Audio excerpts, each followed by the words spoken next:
We bring in now the host of Life, Liberty, and Levin, the great one, Mark Levin, to play off Clay's point. This really is an issue of moral clarity. And that is Donald Trump and Steve Witkoff and Marco Rubio, they all gave Iran an off-ramp. They chose not to take it.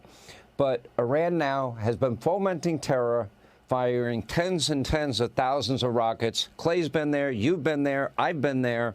They continue to threaten to wipe Israel and the U.S. off the map. They're now targeting civilians.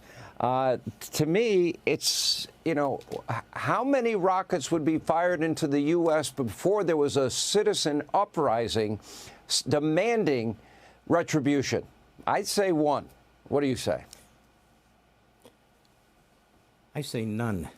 Our policy right now is that if Cuba attempts to have a nuclear missile on their island, good point, that we view that as a potential act of war. As a potential act of war. They don't even have to fire anything. So the hypocrisy of some of the cabal of isolationists, that the Israeli Jews should sit there and be victims again, that's just not going to happen. These people are warriors. We give them the greatest equipment on the face of the earth, but they are among the greatest warriors on the face of the earth, just like our men. The equipment goes nowhere if you don't have great leadership, like in Afghanistan with Biden. But they have a great leader. His name is Netanyahu, and he's not going to stop. It doesn't matter what anybody says, which is why he's so hated by the left, by the isolationists, and by our enemies. But we wouldn't allow anything in Cuba. We wouldn't allow missiles, nuclear missiles in Central America, anywhere where we have the Monroe Doctrine. Not in Cuba, Central America, South America, period. Our president has said that damn Panama Canal belongs to us. You either give it back or we're going to take it by force. That's a man. That's a leader. That's a statesman. Netanyahu says, you bastards murdered our men and women. You raped them. You decapitated our babies. You burned them alive. There's no ceasefire. We're not going to stop until we wipe you out. And now we're going for the mothership. The mothership had every opportunity. They were thrown a lifeline by President Trump. He said something simple. Don't build nukes. And then the cabal of isolationists said, ooh, there's no proof they're building nukes, but they wouldn't give it up. So President Trump says, Israel, do what you got to do. Now, let me tell you something.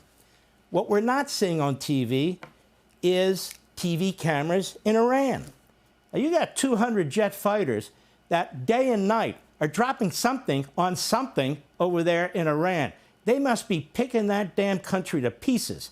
That is my guess. My guess is they're on offense. Well, my guess is American military and intelligence. We do have IDF video that we're showing, and they're hitting their targets, including that nuclear, That's not big enough. Nuclear site.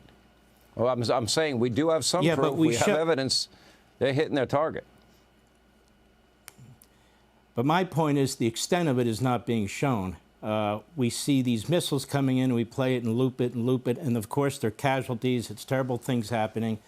But can you imagine 200 jet fighters? Can you imagine? They own the airspace. Can you imagine? They can't do anything about them. When these Islamist terrorists run out of ballistic missiles, they have nothing. Nothing. This isn't a ground campaign. They don't have an air force. They don't have a navy. They are finished. Netanyahu knows it. His generals know it.